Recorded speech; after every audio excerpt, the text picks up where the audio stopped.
Components के बारे में आपको बताएं, क्योंकि इतनी तादाद में कंपोनेंट्स हैं इलेक्ट्रॉनिक्स के कि इसके लिए शायद नेक्स्ट वीडियो में मुझे आपको फिर बताना पड़ेगा। So let's see, electronic components में ये सारी चीज़ें ही इंपॉर्टेंट हैं। तो सबसे पहले मैं आपको रेजिस्टेंस के बारे में बताता हूं। रेजिस्टेंस एक्चुअली लफ्ज रेजिस्टर है, रेजिस्टेंस उसकी वैल्यू को कहते हैं, लेकिन नॉर्मली लोग उसको रेजिस्टेंस बोलते हैं। तो ये रेजिस्टर है जो कि सर्किट में इस्तेमाल किया जाता है। मोस्टली इसका काम वोल्टेज को ड्रॉप करना होता है। इसकी शक्ल इस तरह की होगी, ये देखें आप, यस, इस शक्ल का आपको नजर आएगा। अब तो खैर एसएमडी रजिस्टर भी आ गए, उनका भी मैं बताऊंगा आपको, लेकिन अभी तक ये इस्तेमाल हो रहे हैं। तो ये इसकी शक्ल है। इस पर आप देखेंगे तो आपको कलर किए इस तरह के ये राउंड बार्स नजर आएंगी। राउंड में रिंग बने होंगे कलर्स के, डिफरेंट कलर के। ये एक्चुअली 10 कलर इस्तेमाल किए जाते हैं इसमें। हर कलर का एक डिजिट कोड होता है, नंबर होता है हर कलर का। जितने 10 कलर इसमें इस्तेमाल किए गए हैं उसका चार्ट ये आप नीचे देख सकते हैं। जैसे ये रेजिस्टेंस के ऊपर पहला इधर से स्टार्ट करेंगे, जहां से बिल्कुल बिगनिंग पे देखें ये कलर लगाया हुआ, यहाँ डिस्टेंस है, तो आपने काउंटिंग यहां से करना है। ये फर्स्ट डिजिट जो है, इसके लिए पहला कलर इस्तेमाल किया गया है, मैं बाद में एक्सप्लेन करता हूं। ये देखें, ये first colour, second colour, third colour, 3 ring है, तीनों डिफरेंट कलर हैं। ओके, ये जो तीनों कलर हैं इसमें आपने इस तरह करना है कि जो पहला रिंग है कलर का उसको नोट कर लेना है कागज पर, पेपर पर। वो फर्स्ट डिजिट कहलाएगा उसका, यानी जो इसकी वैल्यू है। एक्चुअली इस पर वैल्यू नहीं लिखी होती, कलर की बारें होती हैं, उससे आपने अंदाजा लगाना होता है कि ये क्या इसकी वैल्यू है। ओके, जो इसके नजदीक से फर्स्ट जो रिंग है वो फर्स्ट डिजिट आप लिख लेंगे। दूसरे की जो वैल्यू है उसके हिसाब से सेकंड डिजिट लिख लेंगे। तीसरा मल्टीप्लायर, ये एक्चुअली जीरो की तादाद बताता है कि उस कलर के जितने जो नंबर उसका बनता है उतने जीरो आप उसको लिख देंगे। तो वो जो उसकी वैल्यू निकलेगी वो ओम्स में होगी। जो उसका वैल्यू का जो बेसिक जो चीज है वो आप कहेंगे ओम्स में। ओम का ये साइन होता है, ये देखें, ये 1000 ओम लिखा हुआ है। ये 1000 ओम कैसे बना ये मैं आपको बताता हूं। ये तो इसका कलर हो गया, कोई इस पर नहीं लिखा हुआ था 1000 ओम। कैसे आपने पता किया कि ये 1000 ओम है? ओके, उसके लिए मैं आपको बताता हूं। ये जो तीनों कलर हैं, पहला ब्राउन, ब्लैक और रेड, इनके इनकी वैल्यू है, और वैल्यू का चार्ट ये बना हुआ है। ये आप एक दो दफा देखेंगे तो आपको जुबानी याद हो जाएगा। ब्लैक कलर जो है उसकी वैल्यू 0 होती है, यानी ब्लैक का मतलब है 0।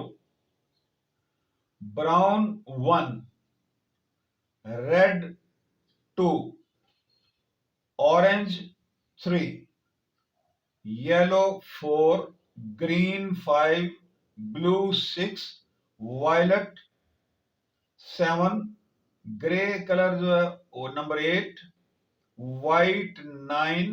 Okay, that's all. अब ये आपने वैल्यू याद कर लेनी है, black, brown, red, orange, yellow, green, blue, violet, grey, white and gold.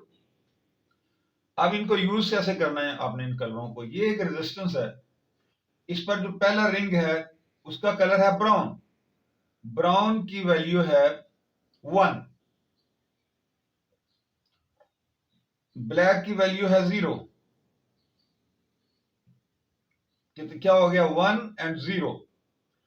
Red की वैल्यू जो तीसरा होता है मल्टीप्लायर जिसको लिखा हुआ है, ये फर्स्ट डिजिट है, ये सेकंड डिजिट है, तीसरा कलर जो भी होगा उसकी जो वैल्यू है उतने ही 0 आपने आगे लगा देने। तो आप देखें ब्राउन आपने 1 लिख लिया, ये उसके बाद आपने 0 लिख लिया क्योंकि ब्लैक 0 है।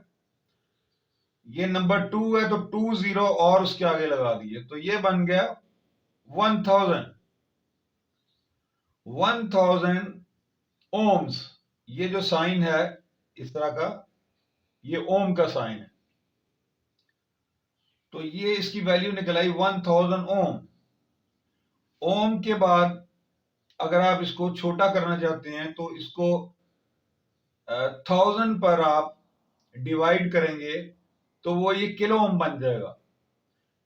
ये इस तरह इसका होता है कि 1000 ओम जो है उसका एक 1 किलो ओम होता है। इसको अगर आप 1000 पर डिवाइड करेंगे तो ये 1 किलो ओम बन जाएगा, उसके आगे के लग जाएगा, 1 किलो ओम। अगर ये इससे भी बड़ी वैल्यू में होता तो आपने ये ध्यान में रखना है कि 1000 ओम का 1 किलो ओम, 1000 किलो ओम का 1 मेगा ओम। यानी सबसे कम वैल्यू ओम्स में होती है, फिर उसके बाद किलो ओम में होती है, फिर मेगा ओम में होती है। वो जो आपने देखी वो फिक्स रेजिस्टेंस थी जो आपको दिखाई गई, कार्बन रेजिस्टेंस जिन पर कलर कोडिंग थी। तो आप ये देखें, ये इस तरह के पोटेंशियोमीटर आपने देखे होंगे, ये मोस्टली वॉल्यूम कंट्रोल के लिए पहले रेडियो में इस्तेमाल होते थे, टेलीविजन में इस्तेमाल होते थे। तो ये भी एक्चुअली रेजिस्टेंस, वेरिएबल रेजिस्टेंस की एक शक्ल है। ये 3 पॉइंट है इसके, ये पहले 2 पॉइंट उसकी टोटल रेजिस्टेंस होती है, सेंटर का पॉइंट वेरिएबल के लिए इस्तेमाल किया जाता है। इसके कोई भी 2 पॉइंट पर जब आप मीटर से रेजिस्टेंस पर रख के चेक करेंगे और इसको वेरी करेंगे, घुमाएंगे, तो उसकी जो है रेजिस्टेंस कम पेश होगी। अगर ये टोटल 10 किलो ओम का, तो आप उसको वेरी करके 9 के, 8 के, 7 के, 3 के, 2 के, 1 के कर सकते हैं। तो ये वेरिएबल रेजिस्टेंस की एक शक्ल है, वो कैपेसिटर है। इस शक्ल में ये जो कैपेसिटर आप देख रहे हैं, ये नॉर्मल मैं आपको दिखाता हूं, ये भी वही चीज है, वैल्यू में फर्क है। ये इलेक्ट्रोलाइटिक कैपेसिटर कहलाता है। इलेक्ट्रोलाइटिक कैपेसिटर, इसमें इसकी 2 लेग्स होती हैं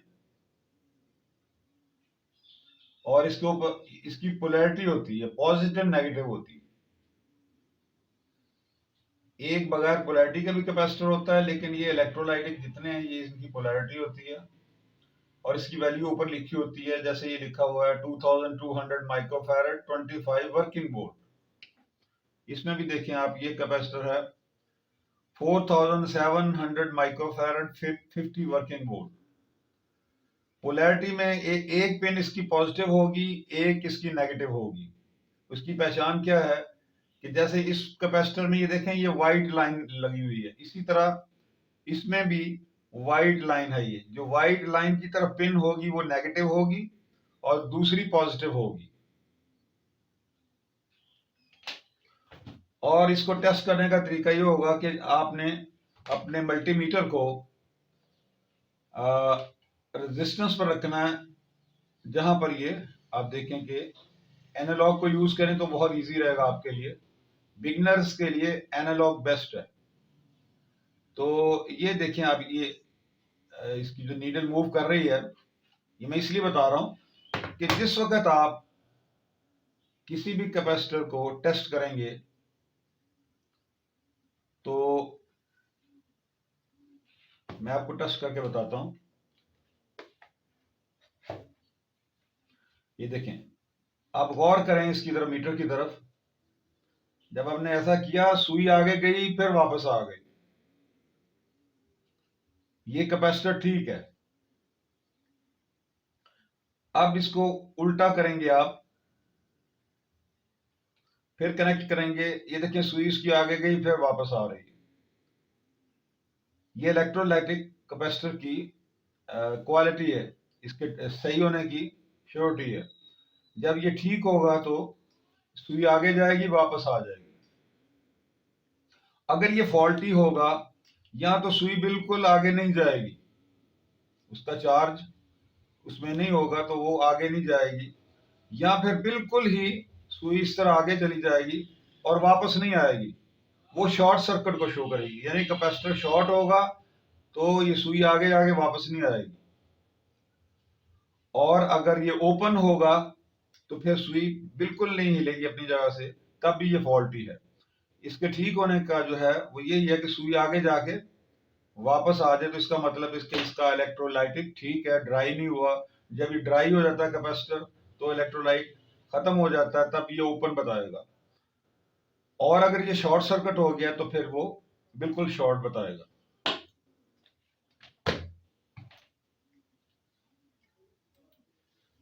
ओके,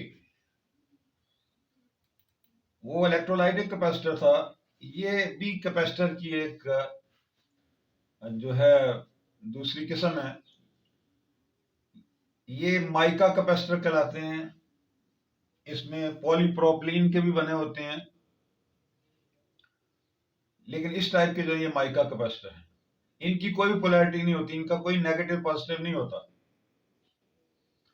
ये जब भी आप मीटर से चेक करेंगे, जैसे ओपन होता है उस तरह बताएगा, ये कोई चार्जिंग नहीं बताएगा, बिल्कुल जिस तरह ओपन है। ये मोस्टली शॉर्ट हो जाते हैं तो ये आपको नीडल बताएगी कि शॉर्ट सर्किट है। ये दोनों तरफ आपने चेक करना, तो यानी आपको बिल्कुल हाई रेजिस्टेंस बतानी चाहिए, तो तब ये ठीक होगा। अगर रेजिस्टेंस कम बताए, लीकेज हो, तब ये खराब है। ओके, सो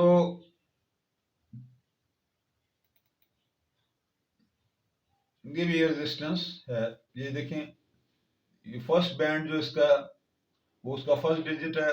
ये सेकंड बैंड, सेकंड डिजिट है। थर्ड बैंड, थर्ड डिजिट है।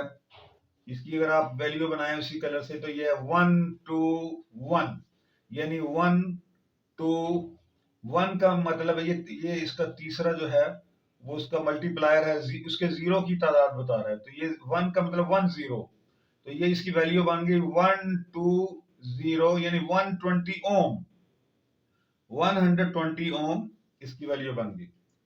ये जो रिंग है ये इसकी टॉलरेंस बता रहा है।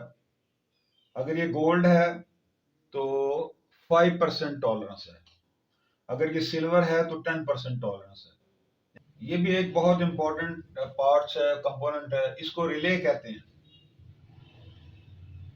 ये रिले यूपीएस में इस्तेमाल की जाती हैं, और इलेक्ट्रॉनिक के सब सर्किट्स में ये एक एज ए स्विच के तौर पे काम करती हैं।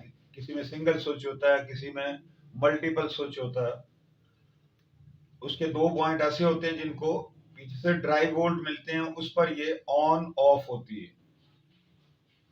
यानी पीछे से वोल्ट, किसी को 12 वोल्ट दिए होते हैं, किसी को 6 वोल्ट दिए होते हैं।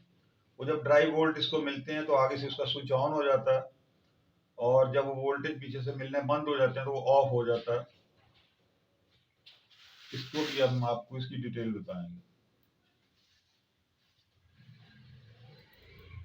एक रिले की शक्ल ये है। इसमें भी देखेंगे जो नीचे की दो पिने हैं, ये अंदर कॉइल बना हुआ है।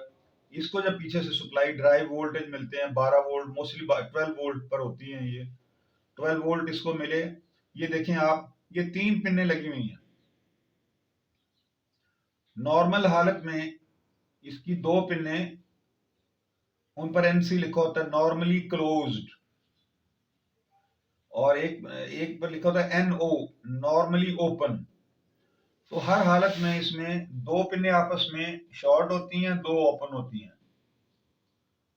तो इस कॉमन को आप जब यूज करते हैं, ये देखें ऊपर से ये कॉन्टेक्ट मिले हुए हैं, तो कोई भी आपने एक सप्लाई यहां पर दी हुई है, और इसको भी किसी के साथ कनेक्ट किया हुआ है, और इस पिन को भी कनेक्ट किया हुआ है। यहाँ पर सप्लाई आ रही है जो कि ये शॉर्ट हालत में, जबकि इस पर वोल्ट नहीं आए तो ये सप्लाई उस तरफ जा रही होती है। जब इसको वोल्ट पीछे से ड्राइव के लिए जो 12 वोल्ट या 6 वोल्ट, मोस्टली 12 होती है या 24 वोल्ट भी होते हैं, लेकिन ज्यादातर 12 वोल्ट पर ही फंक्शन करती हैं। जब इसको सप्लाई मिलेगी तो ये कॉमन इसके साथ शॉर्ट था पहले, ये इसको छोड़ के इसके साथ टच हो जाएगा।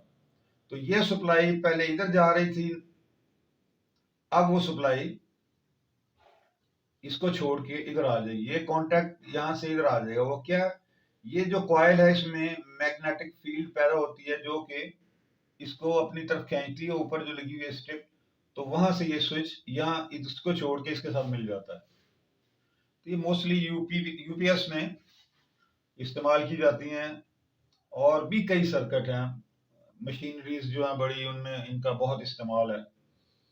तो ये जब आपको सर्किट के मुतल्लिक मैं समझाऊंगा तो मैं इसको भी डिटेल में समझाऊंगा। अभी मेरा मकसद वीडियो लंबी ना हो जाए, सिर्फ आपको इनकी पहचान बतानी है, इनकी डिटेल मैं आपको नेक्स्ट वीडियो में बताऊंगा।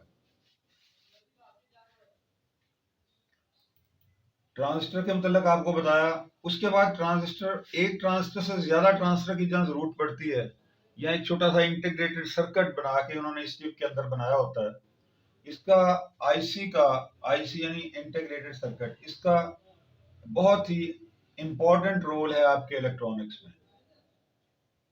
ये कंप्लीट एक सर्किट होता है, जिस सर्किट की इनपुट और आउटपुट होती है। इनपुट में आप कोई सिग्नल देते हैं और वो अंदर फिर अपने आप की जो जिस तरह का वो डिजाइन हुआ होता है उसी हिसाब से आउटपुट लेते हैं। इस आईसी को चलने के लिए वीसीसी वोल्ट की जरूरत होती है। इसको फंक्शन करने के लिए वीसीसी वोल्ट दिए होते हैं। फिर कोर वोल्ट भी होते हैं, वो भी दिए जाते हैं, अबाउट 1.2 वोल्ट भी होते हैं। वीसीसी वोल्ट किसी के 5 वोल्ट होते हैं, किसी के 8 वोल्ट होते हैं, इस तरह डिफरेंट टाइप के 3.3 वोल्ट होते हैं, वो दिए होते हैं। बाकी पिनें जो है वो अपना अपना अलग अलग फंक्शन कर रही होती हैं। किसी को सिग्नल दे के एम्पलीफाई करके उसकी आउटपुट से लिया जाता है, किसी को डिटेक्टर के तौर पे इस्तेमाल किया जाता है। कलर सेक्शन है तो कलर का उसमें किया होता है। ऑडियो है तो ऑडियो इन दे के उसको एम्पलीफाई करके उसकी आउटपुट से लिया जाता है। तो इसके बहुत से काम हैं, as an amplifier, as a detector, as an oscillator, बहुत से काम होते हैं जो कि आपको नेक्स्ट इलेक्ट्रॉनिक्स में बताया जाएगा। अभी मैं आपको बेसिक बता रहा हूँ, इसलिए मैं आपको कंफ्यूज नहीं करना चाहता। बहरहाल इसकी शक्ल आप याद रखें कि ये आईसी की शक्ल इस तरह की होती है। अभी मैं सिर्फ पार्ट्स के मतलब बता रहा हूँ, इनके फंक्शन आप आगे पढ़ेंगे। जी, वीडियो लंबी ना हो जाए, ये कंटिन्यू है, इसके लिए इसका नेक्स्ट पार्ट देखें आप। और प्लीज चैनल को सब्सक्राइब करें, लाइक एंड शेयर करें, और बेल आइकॉन को प्रेस करें और ऑल को सिलेक्ट करें, ताकि मेरी आने वाली सब वीडियोस आपको टाइम पर मिलती रहें। Thank you very much, take care and God bless you.